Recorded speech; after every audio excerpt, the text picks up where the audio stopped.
शिवराम राजगुरु जी एक महान भारतीय स्वतंत्रता सेनानी थे, जिन्होंने स्वतंत्रता के लिए भारत के संघर्ष में बहुत ही छोटी सी उम्र में एक प्रमुख भूमिका निभाई थी।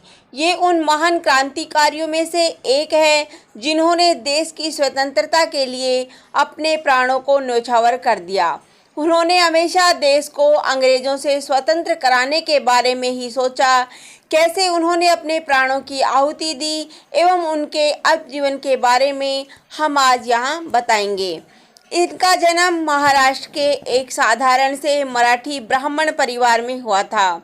इनका गांव खेड़ा महाराष्ट्र के पुणे शहर के पास भीमा नदी के किनारे स्थित है, जो कि तब ब्रिटिश भारत में था।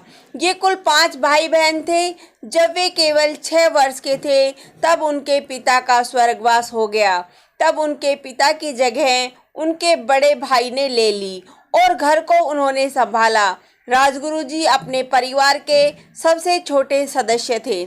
शिक्षा, इन्होंने अपनी शुरुआती पढ़ाई अपने गांव खेड़ा से पूरी की और इसके बाद वे पुणे में नाना का बारा नामक एक इंग्लिश स्कूल में शिक्षा प्राप्त करने के लिए गए। इसके बाद उन्हें अपने आगे की पढ़ाई के लिए वाराणसी जाना पड़ा। वहां उन्होंने विद्यायन और संस्कृत की पढ़ाई की। वे बहुत ही होशियार और होनहार व्यक्ति थे, जिन्होंने हिंदू धर्म के ग्रंथों एवं संस्कृत के शब्द शास्त्र को बहुत ही अच्छे से पढ़ा एवं जाना था। यह उन्होंने बहुत ही कम समय में कर लिया था, जिसके कारण उन्हें लोग बहुत ही ज्ञानी व्यक्ति समझते थे।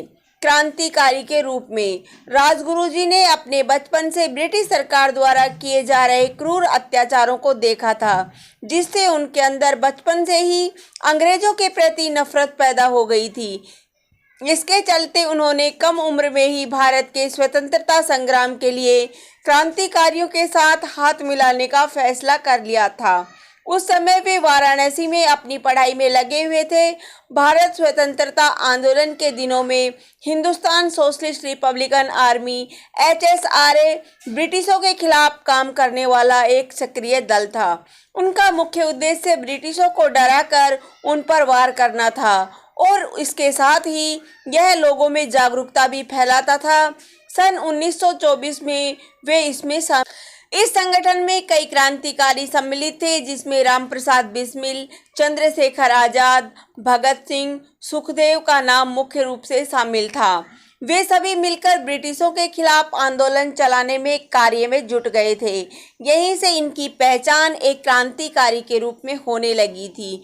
वे महात्मा गांधी जी के सौम्य एवं अहिंसावादी तरीके से किए गए आंदोलन में जरा भी दिलचस्पी नहीं रखते थे। ब्रिटिश पुलिस अधिकारी JP सॉन्डर्स की हत्या, राजगुरु जी और उनके साथी ने उनके अनुभवी नेता एवं वीर क्रांतिकारी लाला लाजपत राय की मौत का प्रतिशोध लेने के लिए एक योजना बनाई थी। उनकी मृत्यु ब्रिटिश पुलिस अधिकारी के आदेश पर साइमन कमीशन की नियुक्ति के खिलाफ हुए आंदोलन में लाठीचार्ज करने की वजह से हुई थी। इस साइमन कमीशन की नियुक्ति भारतीय राजनीति में सुधार के लिए की गई थी, किंतु इसमें भारतीयों को शामिल नहीं किया गया था।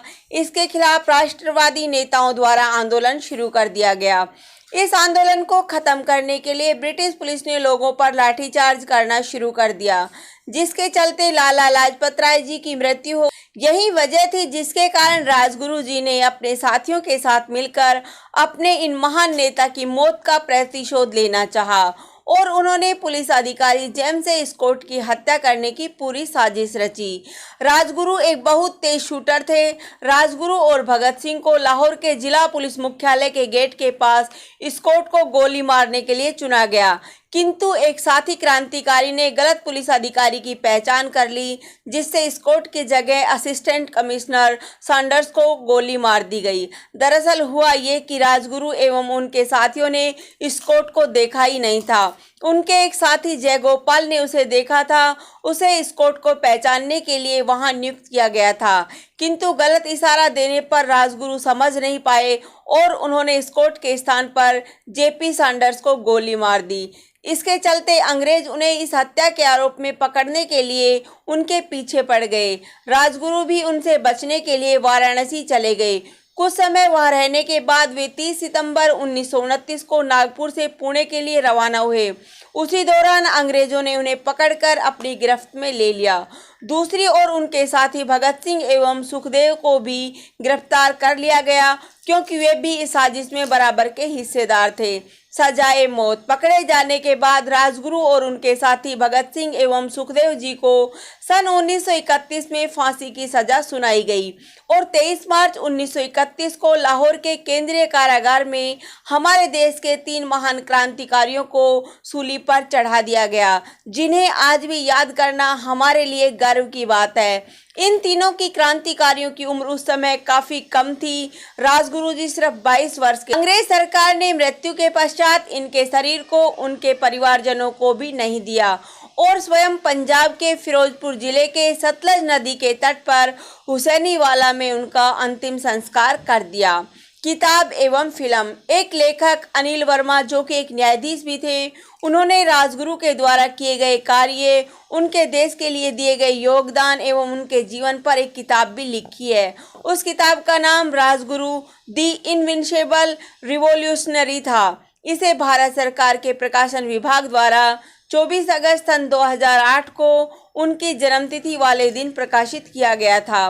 22 अक्टूबर सन 2010 को विनोद कांबले द्वारा निर्देशित की गई एक फिल्म बनाई गई थी, जिसका नाम था क्रांतिकारी राजगुरु। यह फिल्म इनकी याद में बनाई गई थी। सम्मान, विरासत एवं स्मारक। राजगुरु मार्केट हरियाणा के हिसार जिले में एक महत्वपूर्ण शॉपिंग कॉम्प्लेक्स का नाम राजगुरु मार्केट रखा गया है। यह नाम इन्हें सम्मान देने के लिए सन 1953 में रखा गया था। राजगुरु नगर। शहीद राजगुरु जी को सम्मान देने के लिए उनके गांव खेड़ा के नाम में परिवर्तन कर गांव का नाम राजगुरु नगर रख दिया गया। राष्ट्रीय शहीद स्मारक। भारत के पंजाब राज्य के फिरोजपुर जिले में हुसैनीवाला में जहां उनका अंतिम संस्कार किया गया था, उसे राष्ट्रीय शहीद स्मारक नाम दिया गया है। और साथ ही 23 मार्च को 3 महान क्रांतिकारियों की याद में इस दिन शहीद दिवस मनाया जाता है और वहाँ हर साल उन्हें श्रद्धांजलि भी अर्पित की जाती है। राजगुरुवाड़ा। राजगुरुवाड़ा इनके पूर्वजों का घर है, जहां इनका जन्म हुआ। 2788 वर्ग मीटर भूमि से भी अधिक में फैला यह पुणे नासिक रोड पर भीमा नदी के तट पर स्थित है। इसे अब शिवराम राजगुरु स्मारक के रूप में जाना जाता है। एक स्थानीय संगठन हुतात्मा राजगुरु स्मारक समिति द्वारा सन 2004 से हर साल गणतंत्र दिवस के दिन यहाँ राष्ट्रीय ध्वज फहराया जाता है। कॉलेज। दिल्ली में 9.5 एकड़ के कैंपस में वसुंधरा एनक्लेव में स्थित महिलाओं के लिए शहीद Rajguru college of applied sciences Rajguru के नाम पर शुरू किया गया है।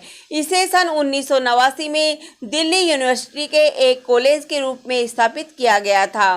रोचक बातें। सन 2013 को भारत सरकार ने इनकी पुण्यतिथि वाले दिन यानी 23 मार्च को उन्हें सम्मान देते हुए एक डाक टिकट जारी किया। राजगुरु की उनके साथी भगत सिंह एवं सुखदेव के साथ गहरी दोस्ती थी। वे कोई भी काम अक्सर साथ मिलकर ही करते थे। राजगुरु को शूटिंग की शिक्षा क्रांतिकारी चंद्रशेखर आजाद से प्राप्त हुई थी। आजाद जी बहुत ही कम उम्र के राजगुरु के कौशल से प्रभावित हुए थे। अप्रैल सन 1929 में दिल्ली की सेंट्रल असेंबली में बम फेंकने के लिए कुछ क्रांतिकारियों को गिरफ्तार कर लिया गया था, जिसमें राजगुरु भी शामिल थे। इस तरह से राजगुरु जैसे देश के क्रांतिकारी नेताओं को एवं उनकी कुर्बानियों को याद करना हमारे लिए बहुत ही गर्व की बात है। ये स्वतंत्रता सेनानी हमेशा के लिए अमर है, ये कभी नहीं मर सकते हैं। लोगों के दिलों में ये हर समय जीवित रहेंगे। धन्यवाद। जय हिंद, जय भारत।